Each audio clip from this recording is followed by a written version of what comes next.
नमस्कार, मैं अभिनव सोनू आप सभी का अरोमा क्लासेस पे स्वागत करता हूं। आज आपको के लिए एक बहुत ही महत्वपूर्ण टॉपिक लेके आया हूं जिसका नाम है पेप्टिक अल्सर। बहुत बार आम बोलचाल की भाषा में हम लोग सुनते होंगे कि भाई अल्सर हो गया, लेकिन अल्सर है क्या, इसके बारे में आज हम लोग जानते हैं और ये एग्जामिनेशन पॉइंट ऑफ व्यू से भी काफी महत्वपूर्ण है। तो आपको पता भी होगा स्टोमक जो आपका यह क्या है, एक बैग लाइक स्ट्रक्चर है, एक थैलानुमा क्या है संरचना है। तो ये जो संरचना है यह किसका है, स्टोमक का है, जिसको हम बायोलॉजिकल टर्म में इसको क्या कहते हैं, अमाशय। हिंदी में इसको क्या कहते हैं, अमाशय कहते हैं, या इंग्लिश में इसको क्या कहते हैं, स्टोमक कहते हैं। जो एक मस्कुलर बैग लाइक स्ट्रक्चर है, मांसपेशीय थैलानुमा संरचना। तो इस जो अमाशय का जो दीवार है, यहाँ पे एक वॉल बनाते हैं, इस अमाशय का दीवार बनाते हैं इस प्रकार से। इस अमाशय के दीवार में खास प्रकार का ग्लैंड, ग्रंथि पाया जाता है, जिसको हम लोग कहते हैं गैस्ट्रिक ग्लैंड। इसको कहा जाता है गैस्ट्रिक ग्लैंड, या इसी को हम लोग क्या कहते हैं, जठर ग्रंथि के नाम से जानते हैं। तो ये कई दफा परीक्षा में पूछ भी चुका है कि जठर ग्रंथि गैस्ट्रिक ग्लैंड कहाँ मौजूद होता है। तो यह अमाशय के दीवार में, वॉल ऑफ द स्टोमक में क्या है, मौजूद होता है। और यह जो जठर ग्रंथि है, एक खास प्रकार का रस जो है, यह अमाशय में क्या करता है, स्रावित करता है। इस रस को हम जठर रस कहते हैं, गैस्ट्रिक जूस के नाम से जानते हैं। इसको कहा जाता है जठर रस कहते हैं।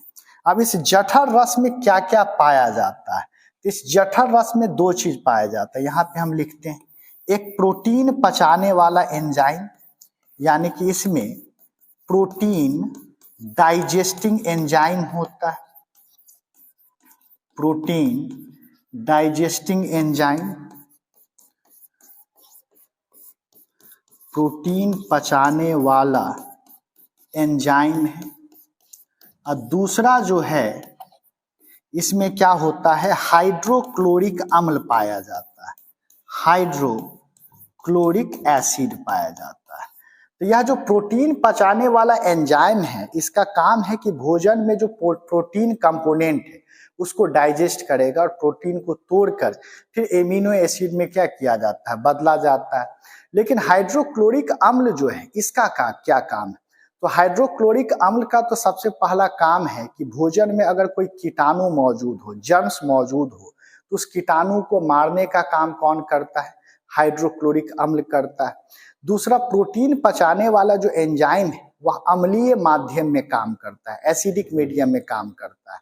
तो हाइड्रोक्लोरिक अम्ल एसिडिक मीडियम प्रोवाइड करता है, अम्लीय माध्यम प्रदान करता है। तीसरा क्या करता है कि हाइड्रोक्लोरिक अम्ल जो है वह भोजन को मुलायम बनाता है।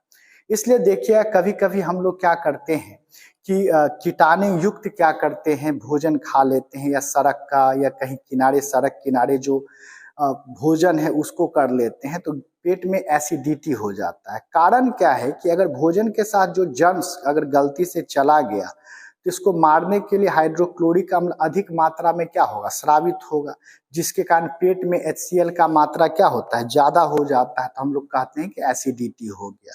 अगर कोई व्यक्ति मटन ज्यादा खा ले, चिकन ज्यादा खा ले, तो अब क्या होता है कि आप भोजन को मुलायम बनाने के लिए भी कभी कभी HCl ज्यादा मात्रा में निकलेगा, फिर भी हम क्या कहते हैं कि भाई एसिडिटी हो गया। तो जो आम बोलचाल की भाषा में हम बोलते हैं कि एसिडिटी हो गया, यह किसके कारण होता है, यह हाइड्रोक्लोरिक अम्ल का अत्यधिक स्रावन से, यानी कि जितना आवश्यकता है उससे थोड़ा अधिक यह क्या हो गया, सिक्रीट किया गया।